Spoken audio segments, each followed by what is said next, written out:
Good afternoon again, Sean. 3 weeks on the trot, we've been here now. Unbelievable. How we can find that time is beyond me. I know, yeah. More success last week. For The you? Breeders' Cup, especially the Breeders' Cup. I was Yeah, happy with that. you did Yeah. well there. I think mine left the run a little bit too late, but still, never mind. Well, and also Alexei. Now, I did say in the podcast that horse was already extremely well supported. I think it was 7-2 in the podcast. Yeah. Won about 13 to 8, 15 to 8. They were all over it like a bad rash. Everybody knew that horse was winning. Well, I'm just thinking for those of us old enough to remember the Comedy Store and the comic strip and things, is Alexei for sale? Hey, bum bum. Dad jokes are us. Never mind. Sorry, can't resist those sort of things. What have we got to talk about this week, Ron? Plenty as usual. I managed to find a load of stuff. Well, starting off again with the Breeders' Cup, as previously mentioned, you've said damp squib or firework display. What do you For reckon? me personally, it's neither. I mean, it's obviously top quality racing. Yep. But it's on so late here, I don't get to watch it all. I basically watch the races that we'll maybe discuss, that type of thing. I guess if I considered it fireworks, I'd tune in for the whole lot. Yeah. But at the same time, I do realise it's not a damp squib. There's too much prize money involved for it to be a damp squib, and our trainers are now getting heavily involved over there. However, if you ask me to name 2 winners or more from last weekend, I'd struggle with that. I could probably name 2, and that is Forever Young, which was the one I put up for the Classic and won at 9-2, well, 7-2. And the Mullins run at Ethical Diamond. Where did that come from? I've written down a few notes somewhere if I can find it. He was 28-1, wasn't he, if I remember rightly?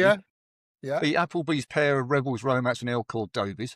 He had £18 to find with Rebels Romance on official ratings. Yep. £1 and £4 to find, and yet he did it fairly comfortably, to be honest with you. He did. Did I find him? No. Yeah, he had Did anyone? £26 to find with Minnie Hawk at the weights, Mm. which is just incredible. I wasn't wrong. I thought she had a tough race in the Arc. I did think didn't get me a winner, but I think I got that right. I'm the same as you. It's late at night, and I cannot take to dirt racing. I'm sorry. I can't. Cannot take to it. They don't quicken up. All the races I've seen, I mean, they don't quicken up in the style of a good horse on the turf. And I like to see a class horse like changing gear and going away from their rival. Wow, that's a class horse. I'll put that in the notebook. I struggle to see that on the dirt. Yeah. I'm exactly the same. The fact they every race goes the same way round. Yeah. Every track feels like it's the same. I just can't get into it. I mean, like I say, I made sure I tuned in for the Classic. But when I did that, I was actually horizontal in bed. I had my iPad on, and I was tuning him home for those that had tuned in last week. And what a lovely end to their Saturday evening's punting. Not bad. Those who were back from the pub. But yeah. 10:25, I think. It took us quite a while for the Europeans to get off the mark. Donegal O'Brien got off with Ballantina in the juvenile fillies turf, where my selection was a late non-runner, unfortunately. Yeah. And I think Aidan looked more made up about that than he's ever done about any of his own winners, to be honest, which is a nice sort of fatherly way to be. Gustard went into the record books, breaking the most winners for any trainer at the Breeders' Cup when Aidan O'Brien got that one away. Yeah. But we had plenty and plenty of runners, and we didn't have plenty and plenty of winners. I think the American turf horses are improving year on year now. So I think the days of us just sending a horse over there to mop it up because it's on grass are long gone. I don't think that will happen. Our best horses will go there and we'll still win a couple of races, but we had dozens of runners and didn't have that much success. It's like you've just said, if you were training Minnie Hawk for the Breeders' Cup, you wouldn't go for the Arc, would you? Not really, no. I mean, Aidan obviously thought she was all right, and he's forgotten more than I'll ever know, so I can't it for that. But I think she might have had a tougher race than they thought on the ground in the Arc as well was soft, so it would have taken something out of her. You'd have thought so. Yeah, I mean, there's not a lot else to say about it. It is a bit of a fanfare, and it's officially the World Championship of horse racing, if you believe what the Americans tell us. Well, everything is. Yeah, there goes my invite for next year. Yeah. Yeah, I mean, the trainer as well, Yoshito Yahagi, make sure I probably pronounced that wrong so people can write in and correct me on that one. the trainer of Forever Young. He's an absolute character. Really is. Racing needs more people like him. Didn't they celebrate after that, though? They were Oh, brilliant, weren't they? you and I love our racing, and I'd like to think a percentage of people listening in love their racing as well. Yeah. But in the UK, would you not say a large percentage enjoy their betting more than they enjoy their racing, if that makes sense? I think if betting was taken out of the equation in this country, it would collapse. There'd be nothing. Yeah. You'd have your point-to-point racing, and you'd have the lay town on the beach and that type of thing. But Yeah. racing, as you know, it just wouldn't exist. Nobody'd be interested without the bet. But whereas in Japan, as I said on previous podcasts, I think they have. I've got one set up on my TV there. I've got a plushie of Equinox up on my TV. They have like little toys and commemorative memorabilia, and the horses, and the jockeys can't walk into. Half the jockeys in the UK could walk into your local supermarket and no one would know who they were. I know that. So, yeah. Couldn't do that in Japan. They'd be mobbed, absolutely mobbed. Superheroes, aren't they? Yeah. So it's a different view. So that's why they celebrated so wildly. They're not looking to take over the world, but they want to be competitive on the world stage, and I think that proved they are. His trainer said after something, I'm not going to quote because I haven't got the words written down, but basically he's hoping that Japan will sit up and take notice of what Forever Young actually did. There aren't that many dirt races in Japan. It's mainly turf. He's not really seen as the superstar he is over there because he's not winning on grass. So he's hopeful that will get him into the mix for Japanese Horse of the Year, but I don't think he's extremely confident of that even after winning the Classic. Yeah. It's a different thing. Our next person to talk about, we've gone from that, is what did I say? Paul Nicholls. What do we think of where Paul? I mean, he's won the he's champion trainer 14 times now. Yeah. Is he on the wane, or is he going to get back to the top of the tree, or what do you think? I'll be surprised if he ever wins the title again. Really? Yeah, and that's because you've got the young guns now, such as Skelton, Pauling, Ollie Murphy, and several others now are coming up right behind him. He's lost his best horse for this season, Caldwell Potter. He's gone off with only got a slight injury, but it means box rest for the rest of the season. You know, as I say, that there are trainers now catching him up. Nicky Henderson will still be ahead of him. And then, of course, you've got Mr. Mullins, who'll send about 16 horses over throughout the course of the season and win the championship again. Because he'll clean up at Cheltenham. Unless you've got the ammunition to go and win a Gold Cup, a Champion Hurdle, Champion Chase, you're not winning the title again. And then you take into that the Grand National. Yeah. You know an Irish horse is going to win the Grand National. An Irish horse is going to fill the first 6 places. Probably 4 of them trained by Willie Mullins. And Dan Skelton will be seething because he was like £200,000 ahead going into the Grand National. Mullins gets 4 places and goes £1 million ahead. I can't see Nicholls winning the championship ever again. I think all his big owners have gone. I think the biggest owners he's got now is Alex Ferguson and his friends. And unless they were prepared to go and buy another Caldwell Potter, I've forgotten how much he cost, but it was an absolute fortune. About 600,000 quid, wasn't it? Something stupid. Yeah, too much, yeah. He'll still fire in lots of winners, and he'll get probably not just Century again, but they'll all be low-grade races or lower-grade races. Although, having said that, we're going to be discussing 2 races at Wincanton later on that he'll probably win. But no, I don't think he'll ever win the title again. See, I think he will. I genuinely think he will. I know Paul, not well, I can't pretend I know him well, but I know Paul. He's not lost any of his enthusiasm. He's not lost any of his competitiveness at all. He would be the first to admit that for a period of years, he had all the best chasers, Denman, etc. And they're sort of possibly once in a lifetime, or they're certainly not once every year.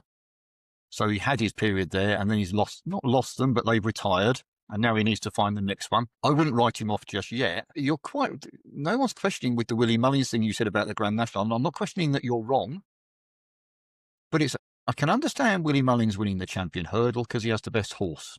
I can understand him winning the Gold Cup because he has the best horse. And we could go through a long list of races at Cheltenham for saying exactly the same thing. If he has the best horse in the Grand National, then it should be carrying top weight and giving lumps to the horses that are inferior.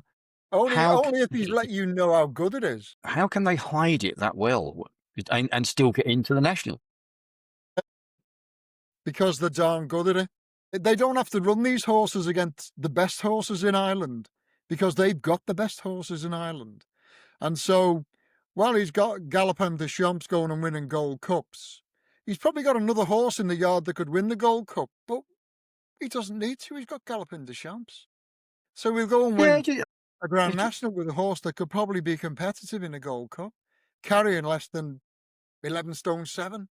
It's madness, but that's the way it works at the moment.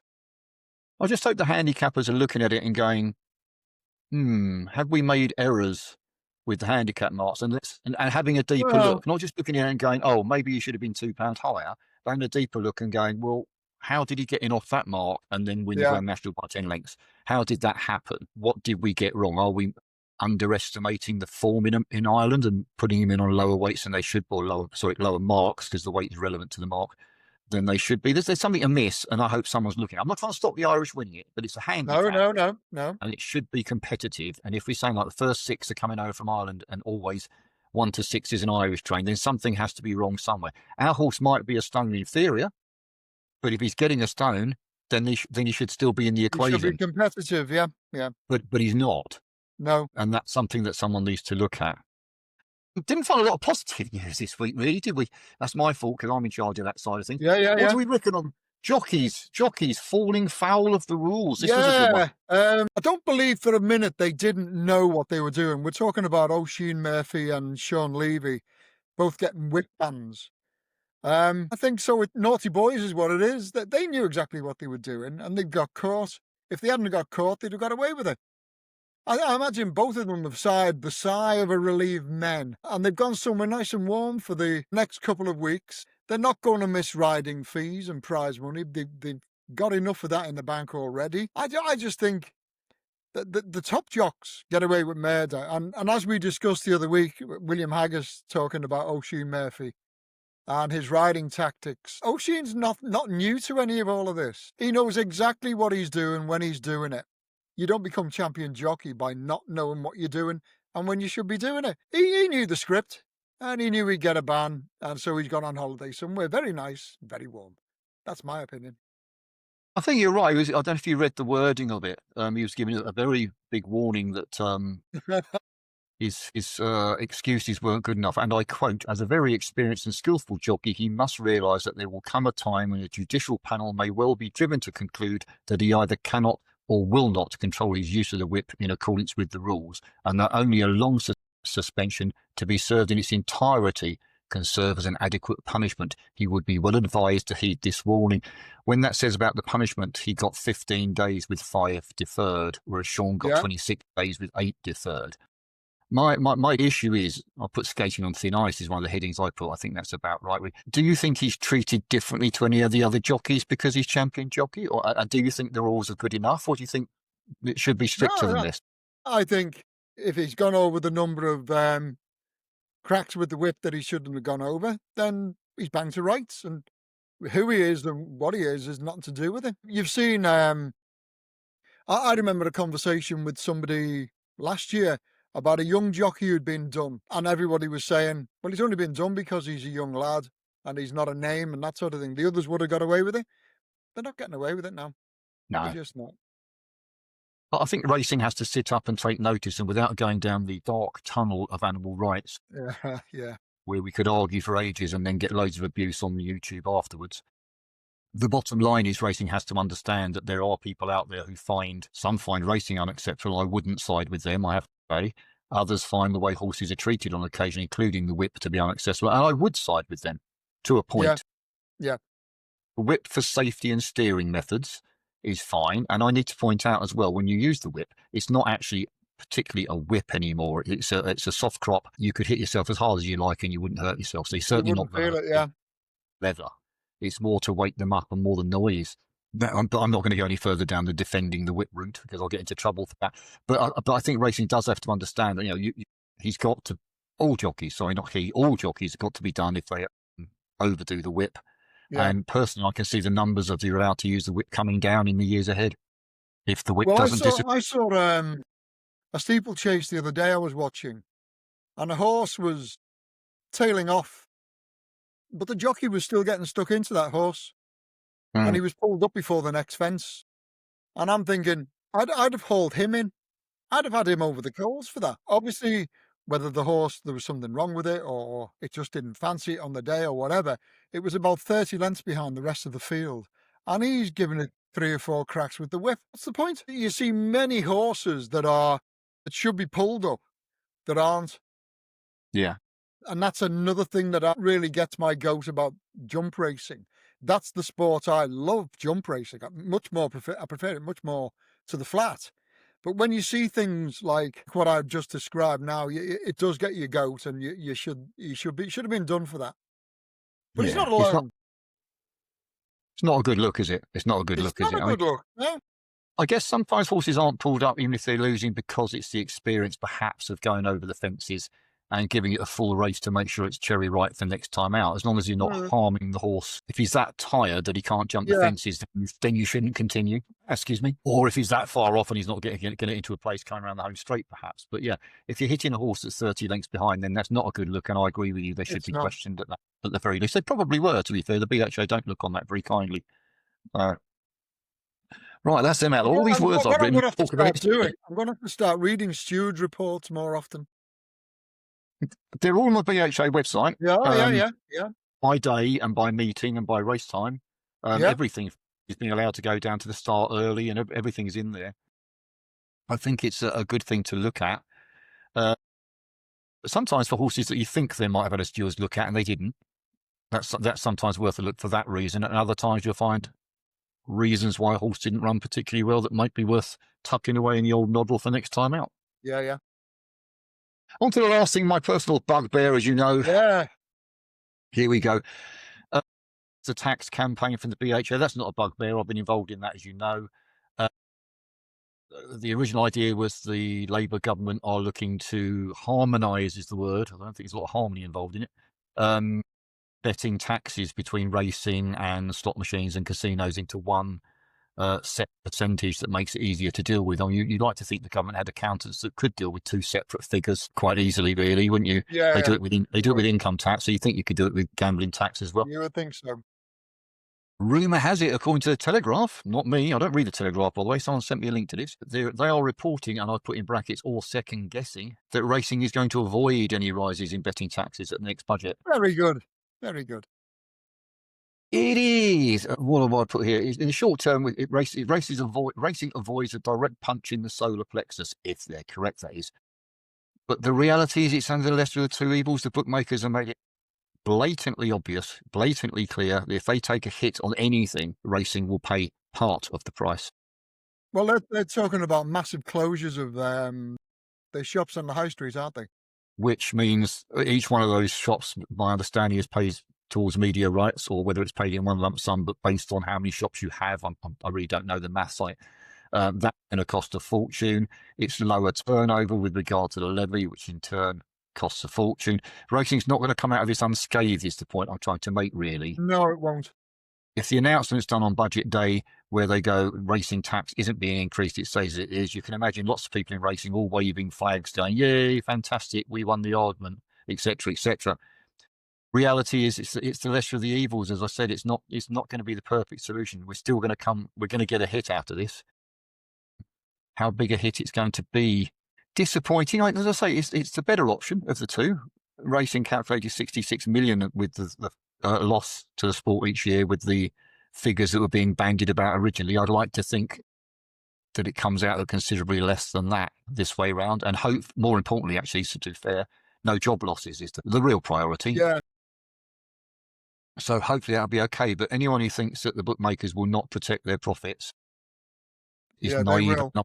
Yeah, they're blissfully naive. My consideration here is it's going to drive us to worst odds, account closures, account restrictions, driving people to the black market. Now, my issue with that, and that's getting into politics, but it's only on racing's side. I thought we had a government that was doing these affordability checks and everyone to protect the vulnerable punter. They've gone very quiet. Affordability checks seem to have gone nobody's talking about them anymore. There's a trial going on in the background still at the moment. Yeah. Which isn't completed. But if they're looking to protect the vulnerable punter, how do you do that? By A, pushing some to the black market where they're not protected at all, or B, saying, you're a punter who's just about broke even last year. Lucky you. Well, now we're going to put tax on the slot machines, which means the odds will be decreased by the bookmakers. So next year you're going to be in a loss. We're going to become one of the problem punters by Yeah, yeah, backing just as many winners as you did last year, but the bookies in it take that cream off the top. yeah, So I don't exactly. see Yeah. it. I'm afraid it's as simple as that. I don't see it. But that's me. I'll get back off my high horse, and we'll Stay get as high back as you down to like. some lower horses, and we'll Yeah, actually talk about Saturday's racing. So anyone who's fast forwarded, thank you for joining us. Uh, yeah, here we are, starting with the 125 at Doncaster on the flat. Your last few on the flat one. So over to you. yeah. Well, it's got to be 3 and 4 year olds here for me, I'm afraid. They've taken the last 4 runnings of this race and 11 of the last 19. And that gives me a not so short list of 8 of the 13 that are going to post.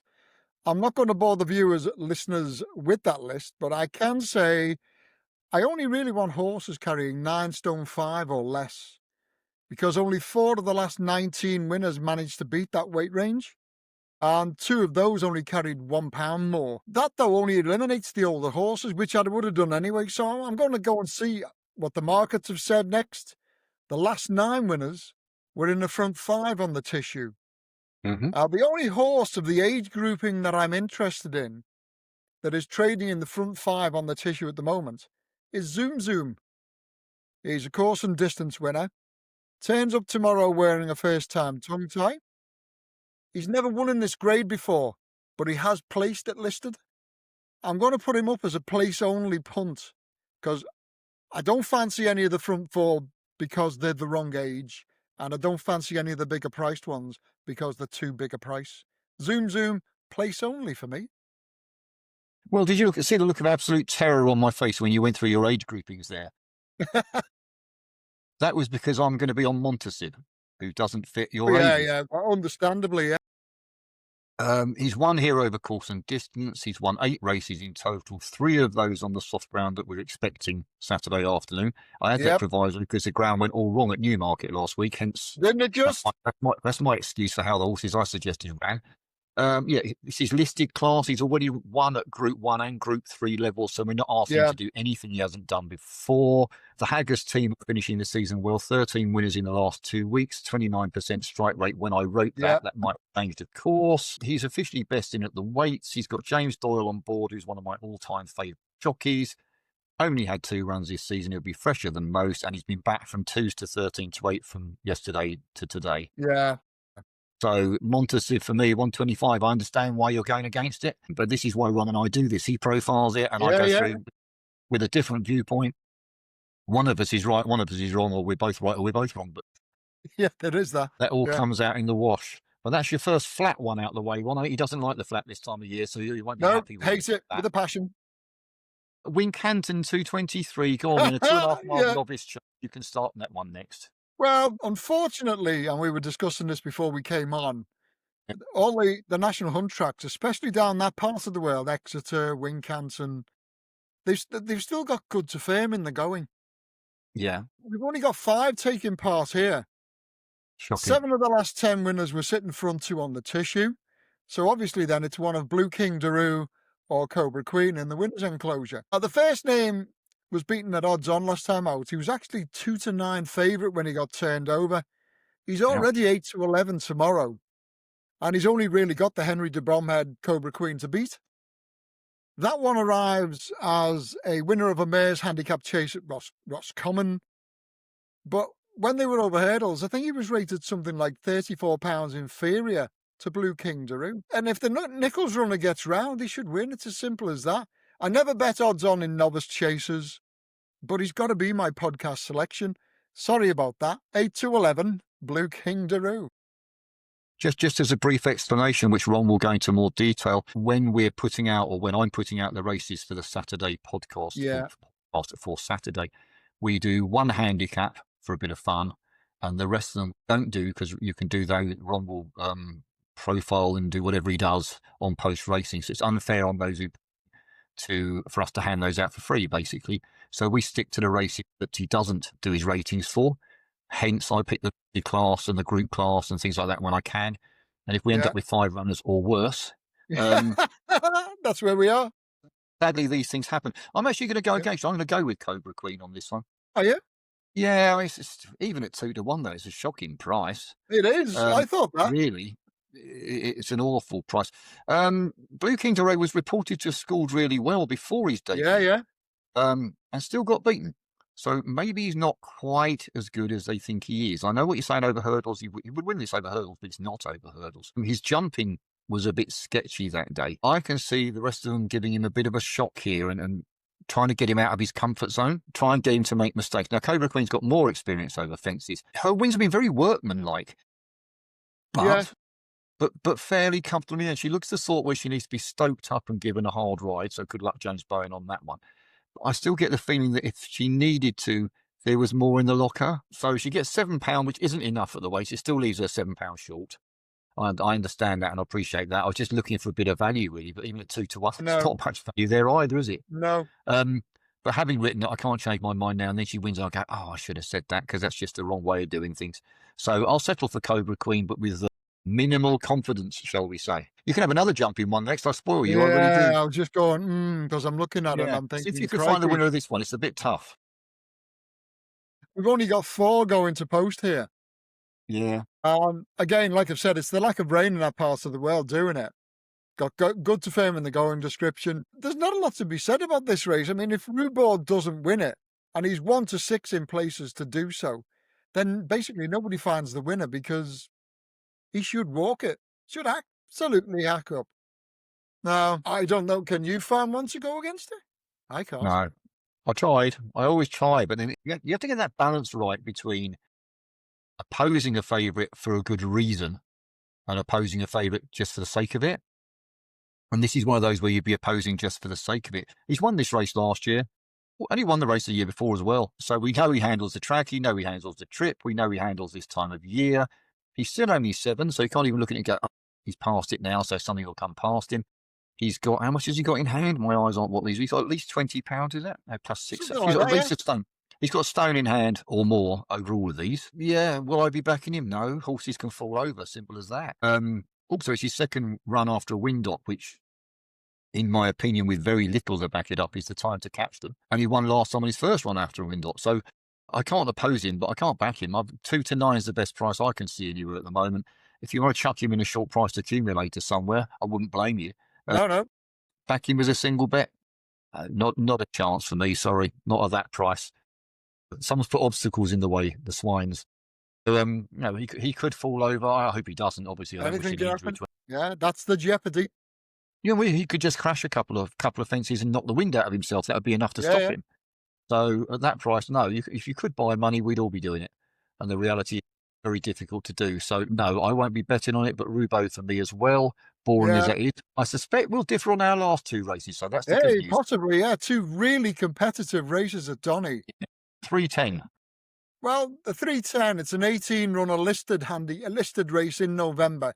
I mean, what could be finer? We've got one trading a ridiculously short price for such a race. Danielle's currently around about 6 to 4 Yep. in an 18-runner listed race in November on soft ground. That's just absolutely madness, that. You explain. Yeah. The horse has already run 8 times in handicaps, never won one, has placed in just 3 of them. The type of horse that when I'm writing up a newsletter, if I say, if it wins, I'll just let it because no way I'm taking 6 to 4 in a race like this. No. I'm noting that we've had no winning favourite as well in the last 10 years. And 5 of the last 11 winners retained SPs of 25 to 1, 14 to 1, 16 to 1, 12 to 1, and 22 to 1. 3 and 4-year-olds you want to be working with, though. They've combined to take 17 of the last 20 runnings of this race. Unsurprisingly, trainers have cottoned on to that. 14 of the 18 taking part tomorrow. Fit that bill? Obviously, weight ranges don't apply when I'm looking at a race like this, so I've gone to the market to see if that could help me any. Our winners in the past have been situated in the front 10 on the handicap, with 9 of them in the front 8. Front 8. Getting I there look in slowly. there. I've looked in there and I'm removing the favourite. I'm also going to have to run with the stat that tells me 11 of the last 20 winners returned a single figure SP. So despite those big price winners, it should be relatively simple to solve. And that includes the last three as well, by the way. We've only got three trading shorter than 10 to 1 at the minute, so our winner must therefore be one of El Wateen or Anna Swan, because, like I say, I'm going nowhere near that 6 to 4 jolly. I've looked at the draw when the ground is soft, which it has been for 9 of the last 16 years. Yeah. And I'd say you want to be low middle. And if I'm right on that score, then this is a podcast only selection, by the way. It's got to be El Wateen, drawn 8, as opposed to the 17 that Anna Swan breaks from. I'm going with El Wateen. Interesting. Yeah. I'm the same with you. The favourite's too short for starters. Yeah. David O'Mara won this last year. He's got 2 in this year. That Quitas and Brielle, but Quitas intrigues me. She could run well at a big price. Ralph Beckett's won this twice in the last 10 runnings. I quite like the each-way chances of Perfect Your Craft, which I probably am still doing. I only won a Class 2 handicap at Newmarket last month, but that was over further. She's lightly raced, just the 5 starts, winning 3 of them. Most importantly, she won first time out on heavy ground. So any further rain, there's enough of it as it is, won't bother her. She has the stamina to stay further than this, which I think is relevant if the going's as sticky as it might be. Danielle heads the market, as you said, for the Gosens. She was 5th at Ascot in the Champion Fillies and Mares and takes a big drop in class, but she's been racing over 1.5 miles and 1.6 miles. So whether she's got the speed for this, those runs suggest that they think she's more stamina than she is speed. So I'm not convinced. I think she could be found out over this reduced trip. I could be proven wrong. She is the class filly in there, dropping into this grade, admittedly. Yeah. But 12 to 1 Perfect Your Craft, I can see her. She's got improvement to come. The trainer targets the race. She's a double figure price. I don't do 2080s like Ron because I can't add up that quick. So I'm just going to do a straightforward each way bet. Perfect Your Craft, 310 Doncaster, hoping that Rafe Beckett, I'll call him Ralph, I probably did, he'll kill me. Rafe Beckett. He'll be after you. You will be. Rafe Beckett, sorry, Rafe. 12 to 1, Perfect Your Craft, each way, 310 Doncaster. And we just end with on the, we've got one more thing to do after this, or a couple of things to add on, but just the 345, just the little handicap for you on, is it? Yeah. Is there more than 6 runners in this one? Yeah, just a bit, yeah. Quite a few, actually. 23. Oh, Melbourne won it last year. And he's currently best priced around 71 to double up for William Haggis. Yeah, he did look the part, didn't he, on seasonal debut? Yeah. And he actually won this last year from the same stall that El Wateen works from in the race we've just discussed previously. Prosy. 14 of the last 20 winners were aged 4, 5 or 6. So that's where we go first.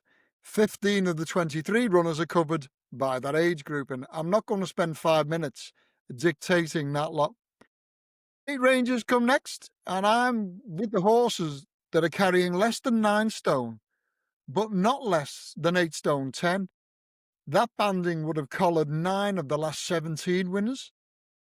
I've got 2, Hotfoot and Castle Cove. They qualify via age and the weight bandings.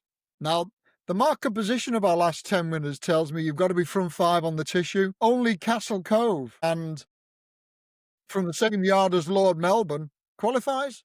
So that has to be my November handicap selection, Castle Cove. Now, the one thing about Castle Cove that I don't like, and I'll come to this, it doesn't stop me picking one, we haven't seen a winner in the last 15 years come out of a stall lower than 8. Well, there you go. Yeah. He's coming out of the 4 stall. But yeah. I'm not convinced that's an important statistic. I've gone through a load of stats. I'm not going to repeat what Ron did, what ratings they had, what age they were, what prices they were last time out, blah-de-blah-de-blah. No one wants to listen to that. But interestingly, I noticed that there's a 1.25 mile handicap at Newbury at the end of October. 2 horses have run here coming out of that race. Both of them have won. And that race was won this year by, drum roll please, the Stone Warrior, who runs here. Now, the others came out of the race. He actually won the race. Now, that's only over 1.25 miles. He's stepping up to 1.5 miles. I get the feeling that's been the plan. He's been put up £9. This is my biggest concern. That's a bit of a hike. Yeah. I just get the feeling. I know the Moore family reasonably well, and I haven't spoken to them about this horse or anything like that. No BS from me. They're the sort who might have planned this for some time. They're smart cookies. Never think they're not. So he stayed on last time strongly to win over the mile and a quarter. Steps up to a mile and a half here. C. Lewis has been booked, claims £5 of that £9 back. He's 10-1, which makes him an each way option. My only concern I put down there, other than the fact there's 22 opponents, is that, as I said, nothing's come out of a stall lower than 8. Yeah. And if that does bother you, the Ralph Beckett pair of Lord Melbourne and Master Binter could be considered. And the one to watch in the market, of course, is Miller Spirit. I All would be right. watching Miller Spirit like a hawk. Why is that, you say? Because it's trained by Gary Moore and his son, and it will be ridden by Toby Moore, who's his grandson. All right. So a proper I'll be family. giving that one in the family. Yeah, a proper family setup. Toby's, Yeah.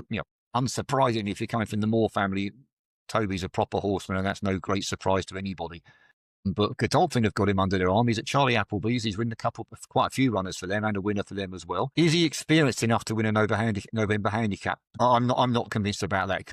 It can be a rough old race, I'm afraid. But it'd be interesting to see if where the market speaks between the two more runners, Atherstone Warrior and Miller Spirit, where the money goes. Because they're smart cookies, they know what they're doing. So that is it. That's my selection there, as I said, Atherstone Warrior. That's the end of our selections. Now, before we go on to the OMS, of course, we have our demystifying racing. And Ron's sitting there. Which one are we doing? We're doing tongue ties, Ron, as you mentioned earlier. Right, yeah. Okay. Which is the first he knows of it, because I forgot to put that on the list. Yeah, I knew nothing about this. So what's a tongue tie? Well, go for it. It's half a pair of stockings that's tied, usually half a pair of stockings that is tied underneath the bottom jaw of the horse, but goes over the tongue so that it keeps the tongue in place so it can't swallow it when it's running. It's as simple as that. It helps the horse breathe. Not normally, but you can find that when trainers have given a horse a wind operation, they also apply the tongue tie as well first time or second time out, because they just want to make sure the horse knows that it can actually breathe. A lot of horses have trouble with their tongues, and this is seen. Yeah, friend back. I was expecting mine to come running up then. Yeah, it's effectively a piece of nylon stocking, nothing too extravagant, that keeps the horse's tongue in place and helps it breathe when it's actually racing. That's me turning my microphone off because of the dogs. Yes. I agree with you wholeheartedly. There's not a lot I can add to that, really, other than I wish my dogs would be quiet. But at least no one's going to come burgle my house. Hopefully that wasn't an invitation. There's plenty of sex here. Hey, and there's still let the dogs yes, out! I agree with what Ron said about the tongue ties. Ron will now explain what OMS are to you and how they did this week while I turn my microphone off and the dogs shut up. Yeah. Carry on. Well, from Monday onwards, you're going to be getting subscribed members are going to be getting 3 emails. The first one will go out in the evening before racing. And in there will be called the M's, and they are the early market movers. In the morning by 7 a.m., you'll have your second newsletter with the OMS, and they are the overnight market movers. Now, what you might find is that an M has become an OM as well, which then gets it very strong in the market as far as I'm concerned. It's basically a horse that continues to move. So you've got the M's, which are the early market movers. You've got the OMS, which are the overnight market movers. And then in your third newsletter, you've got the M's, the MMMs, which are the morning market movers. And it's at that point that I start colour coding these horses so you know which horse is out the long list, because you usually find 15, 20 horses are moving overnight and through the day, through the morning. But several will be stronger than others, and I indicate those to the members by putting a little flame next to the name of the horse, which indicates these horses are strong. Now, in the OMS this week, and this is the first week I've recorded them, and I only did it this week because what I also did was started sending out the newsletter to people who are currently unsubscribed as well. There's been well over 1,000 people got this newsletter that contained the names of 5 horses, 3 of which won over the course of the 2 days. 11-1, into 15-2, into 4-1. It won at 4-1, marked with the flame. Uhtred Ragnarsson, easy for me to say. 12-1, into 7-1, into 6-1. Absolutely bolted up. Ran green as grass. Won at 11-2. And then there was one in Ireland, because we always follow the Irish lads as well, especially when there's gambles going on. Mm. Field Boy on the same day as Uhtred Ragnarsson. 14-1, into 9-1, into 15-2, won at 8-1. Wow. Now, like I said, there was only 5 of those over the 2 days. We had 3 winners at 8-1, 11-2, and 4-1. Level stake of a tenner. You've cleaned up. You've absolutely cleaned up. And the idea is that I'm going to start eliminating horses that I think they've shown me enough not to be included. You're eventually going to get about a list of about 4 or 5 maximum on a day. And that would suit the lady member that we had. I don't actually know whether she's still a member or not. I think she is. Newmarket several years ago. And we had 4 on the day. And they were all at Newmarket and they were all strong. So she did my lucky 15 and won something like 7.5 grand. Because they all went in. Yeah. We had an instance yesterday where I Nice. indicated in the scribblings that Phil Kirby had 2 horses that were being very well supported. For the life of me, I couldn't understand why, because in their last 3 runs each, combined, they produced the letter P 5 times. They were both back from 33-1 into, well, one went off 7-2 joint favourite. It basically couldn't jump. It was running too fresh, couldn't jump. It tailed off. It probably got another P next to its name. But the other one, Devon Skies, was backed in again into 12-1 and won by 13 lengths. And this horse had pulled up in 2 of its last 3 runs. I've not read the steward report yet, but I imagine it makes for very interesting reading. I'll have to have a little look at that. I won't say it might be filed under. Is it filed under F for fact or F for fiction? We'll have to wait and find. Yeah. I think the thing to remember is, and it frustrates me, I'll be honest with you, and Ron knows that, but Ron will sit here profiling a race and going through the percentages and where they come in the pocket and when they won last time out. And I'll sit here going through the form book and all that sort of stuff, spend hours and hours and hours in, and then you see these OMs that you wouldn't have spotted them in a million years.